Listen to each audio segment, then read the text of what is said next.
Ok, alors ce document au niveau typographique, il est assez valable. On dit que le gris typographique est correct, c'est-à-dire quand on regarde les blocs de loin, une vue d'ensemble des blocs texte, on n'a pas vraiment l'impression de voir des lézardes blanches qui apparaissent. C'est assez uni comme gris. Ça, c'est parce qu'on a travaillé ce qu'on appelle la justification.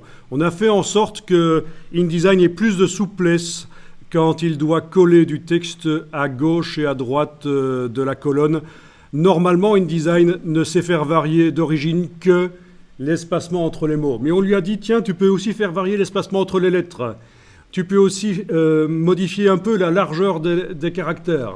Et c'est grâce à ça qu'on a un gris typographique valable. Au niveau typographique, c'est mieux que ce que InDesign permet de faire en standard. Et ce qu'on va faire ici, pour aller plus loin, c'est faire en sorte que d'une colonne à l'autre, les lignes de texte soient dans le prolongement l'une de l'autre.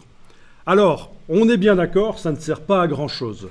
Mais ce petit détail ridicule, additionné à plein d'autres détails, fait la différence entre un document Word pourri et un bon document InDesign qui donne une sensation de qualité au lecteur lambda qui regarde ça, qui n'y connaît pas grand-chose, mais il a quand même une sensation de qualité quand il voit le document.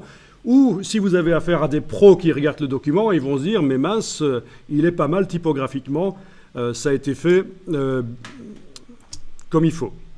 Alors voilà, pour arriver à faire en sorte que les lignes de texte soient dans le prolongement l'une de l'autre au même niveau dans toutes les colonnes, il va falloir utiliser ce qu'on appelle une grille de lignes de base.